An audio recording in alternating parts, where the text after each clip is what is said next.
In today's khutbah, I'd like to share with you that the purpose of these few minutes that I have with you is to try and share some lessons about one single prayer that Allah teaches us in the Quran, and of the ayat that are recited from the 17th surah, Surah Al-Isra. That was the last of them. وَقُلْ رَبِّي أَدْخِلْنِي مُدْخَلَ صِدْقٍ وَأَخْرِجْنِي مُخْرَجَ صِدْقٍ وَاجْعَلْنِي مِنْ لَدُنْكَ سُلْطَانًا نَصِيرًا. It's a very powerful and beautiful prayer that can benefit believers throughout their lives.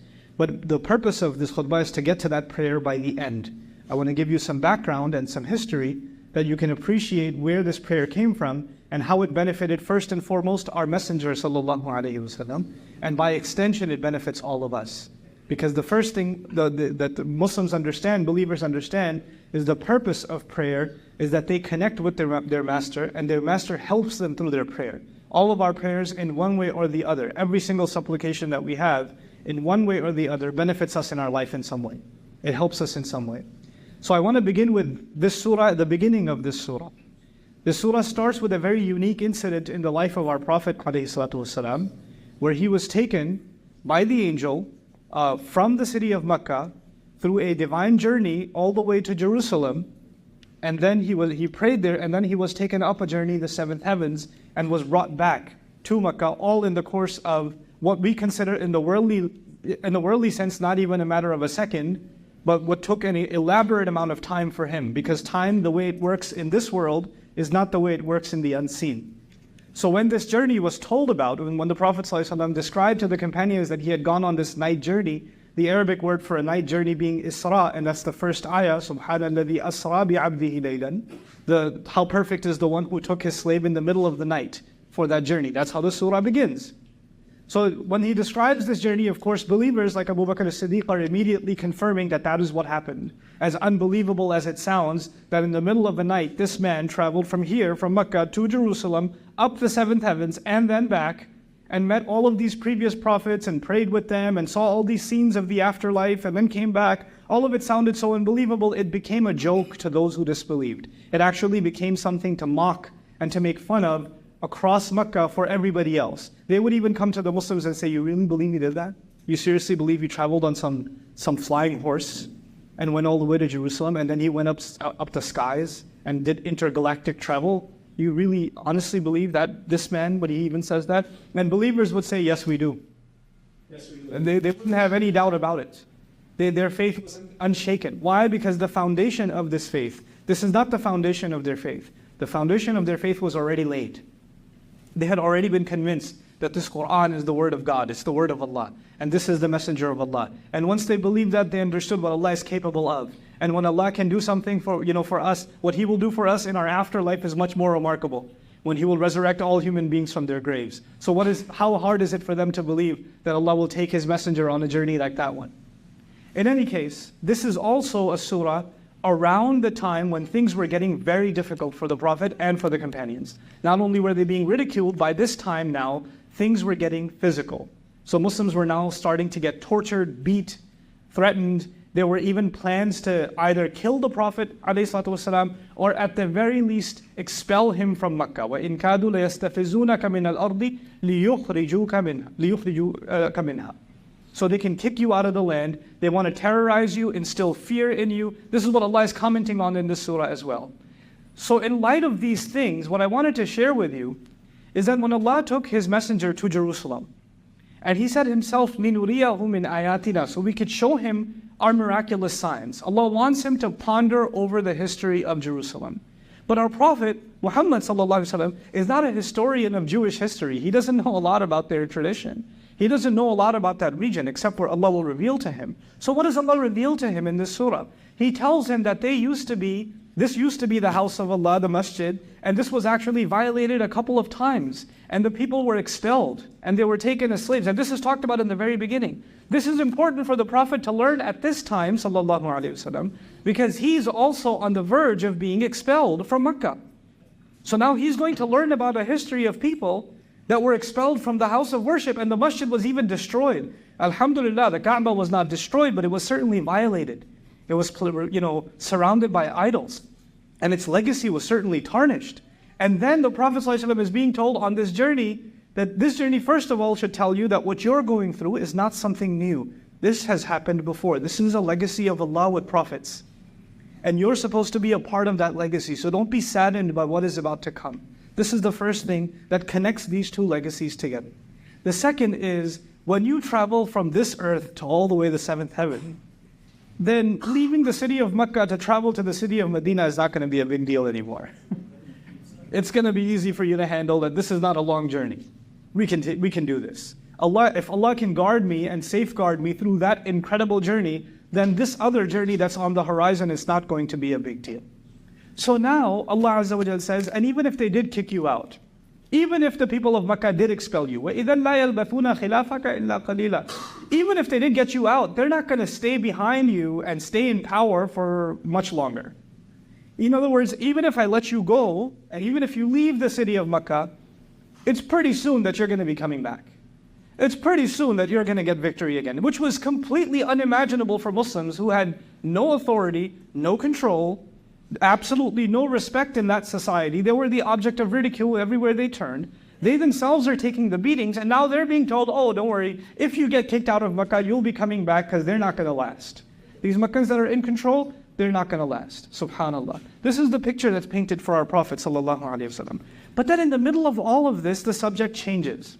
And this is where things get really interesting. The subject almost becomes a completely different one. How do you prepare for a journey? How do you prepare for a different transition?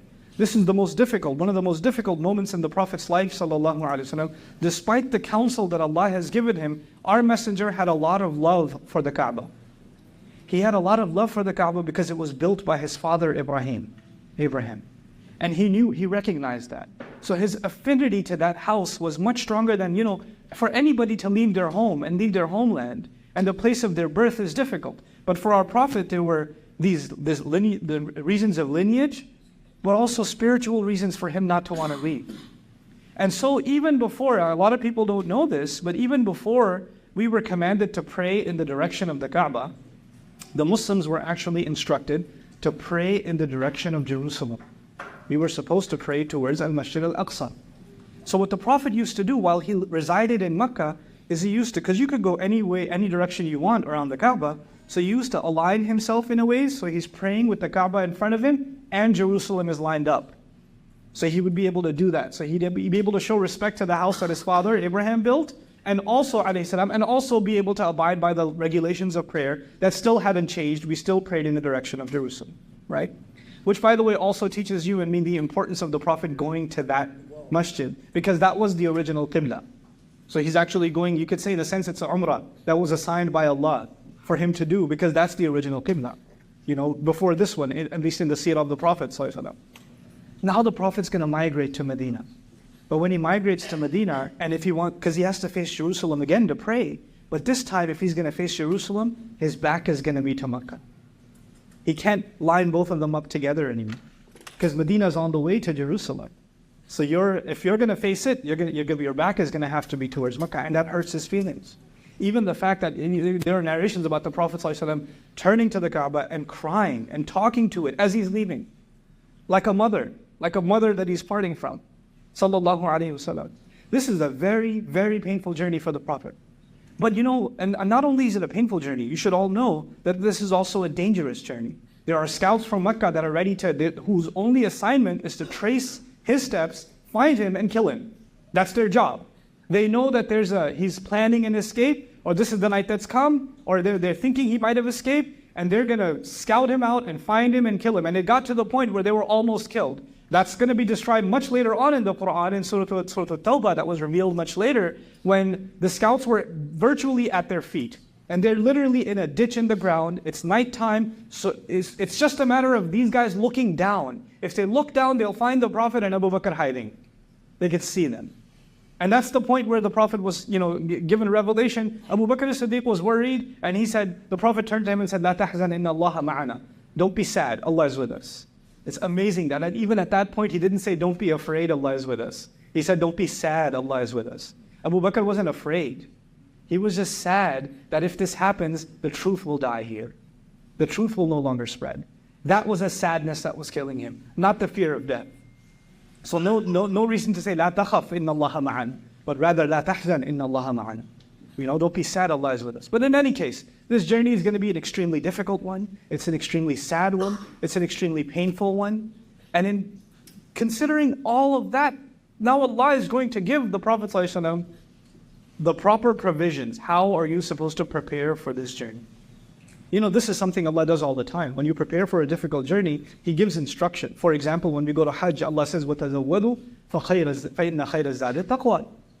When you're going to go to Hajj, which is a tough journey, Allah says, make sure you take precautions. Make sure you pack properly. Make sure you have your passport in order. Make sure you have enough savings. Make sure you take a safe road. Make sure you don't talk to strangers. All of that's captured inside تَزَوَّدُوا فَإِنَّ خَيْرَ الزَّادِ التَّقْوَى. And the best of all provisions you can have is your consciousness of Allah and caution when you travel. Be careful when you travel. This is what Allah says when you travel. So how is Allah going to prepare the Prophet ﷺ for this journey? What does He say? You'd be surprised. He says, أَقِمِ الصَّلَاةَ لِدُلُوكِ الشَّمْسِ إِلَى غَسَقِ اللَّيْلِ وَقُرْآنَ الْفَجْرِ.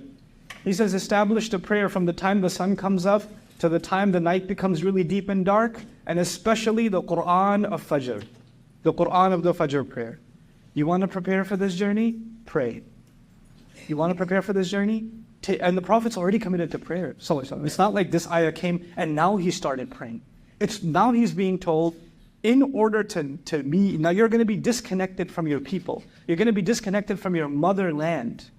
وَأَنْتَ حِلٌّ بِهَذَا الْبَلَدِ. This land that you're going to be leaving. But you know what? One connection will remain. And that connection has to be strengthened like never before. That's the connection with Allah. And that ultimate connection, by the way, the Arabic word for connection is salah.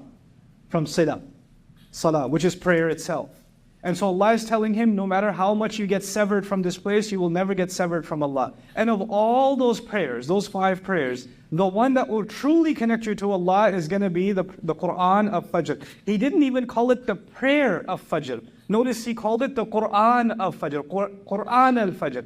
Actually, Qur'an is not made idafa of, for Arabic students, it's not made idafa of other than to al-Fajr.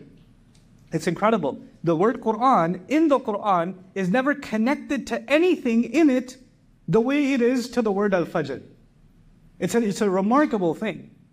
So Allah is telling our Messenger sallallahu alaihi wasallam, especially that break of dawn, when darkness ends and light begins, at that time, that is the time to recite the Qur'an. Why is that significant? For many reasons. In this khutbah, I'll share a couple of them with you.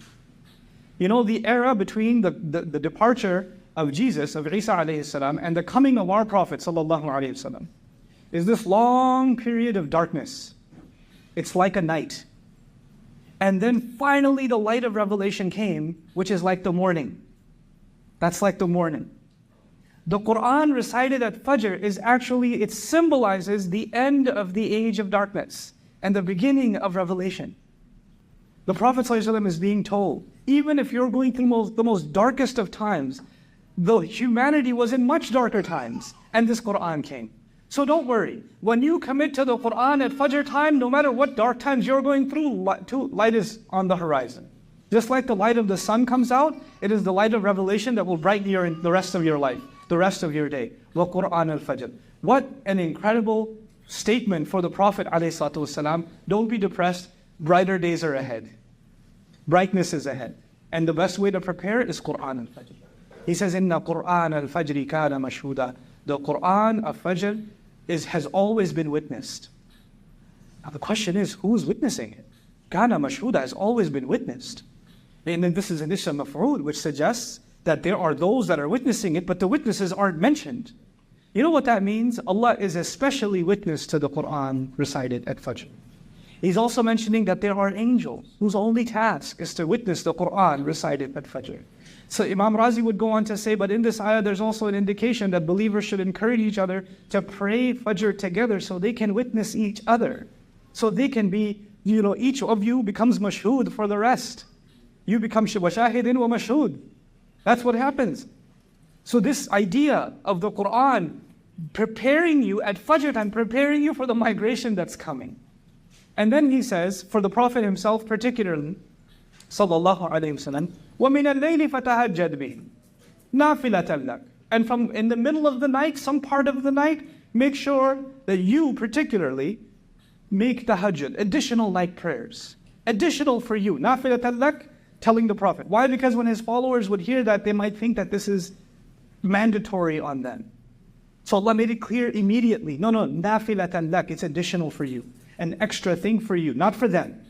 I've given you an extra half. So some would even extrapolate from this that the night prayer, the additional prayer after Isha and before Fajr, is actually mandatory for the Prophet. An additional responsibility on him, not on us. We're encouraged to do so, but he's obligated to do so. Why? And Allah tells us why. He says, "Asa an yab'athaka rabbuka maqaman mahmuda." Perhaps your master is going to raise you and elevate you to a place, a station that is praised. Maqaman mahmuda. I have a few minutes left, but I got to get this out to you somehow. The Prophet ﷺ is being told that if you pray in the middle of the night, there's an optimistic chance that you are going to be placed on a praiseworthy station. Maqaman mahmuda. This is not an accidental term. What does it mean, a praiseworthy station? The Prophet himself would describe al-maqamul mahmud, the place that is praised. It is a reference to something that will happen on the Day of Judgment.